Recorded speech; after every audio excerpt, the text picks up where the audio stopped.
Gold rate రోజుకో కొత్త record break చేస్తోంది. సామాన్యులు, మధ్యతరగతి వాళ్ళకే కాదు, ఓ మోస్తరు ఆదాయం ఉన్న వారికి కూడా అందకుండా దూసుకెళ్తోంది.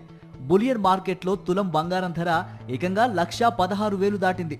24 క్యారెట్ల 10 గ్రాముల పసిడి ధర 920 రూపాయలు పెరిగి 1,16,400 రూపాయలకు చేరింది. 22 క్యారెట్ల బంగారం 10 గ్రాములపై 850 రూపాయల మేర పెరిగి 1,06,700 రూపాయలు పలుకుతోంది. బంగారం బాటలోనే వెండి కూడా మరింతగా కొండెక్కుతోంది. పసిడితో పోటీపడి చుక్కలను తాకుతోంది. హైదరాబాద్ లో కిలో వెండి ధర 1000 రూపాయలు పెరిగి 1,60,000కు చేరుకుంది.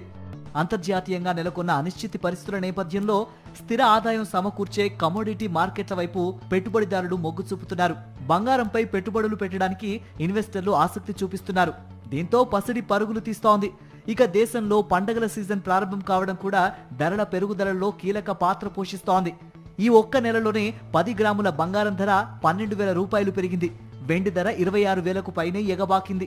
రాబోయే రోజుల్లో గోల్డ్ రేటు మరింత పెరిగే అవకాశం ఉందని బులియన్ మార్కెట్ వర్గాలు అంచనా వేస్తున్నాయి. ప్రస్తుతం అంతర్జాతీయ మార్కెట్లో ఔన్స్ బంగారం ధర $3,810 వద్ద ట్రేడ్ అవుతోంది. పేదవాడి పక్షాన నిలబడతాం, ప్రజా గొంతుకై నినదిస్తాం. వాయిస్ ఆఫ్ వాయిస్లెస్, తెలుగువారి మనస్సాక్షి సాక్షి టీవీ. సాక్షి టీవీ ప్రసారాల కోసం మీ స్థానిక కేబుల్ ఆపరేటర్ను వెంటనే సంప్రదించండి.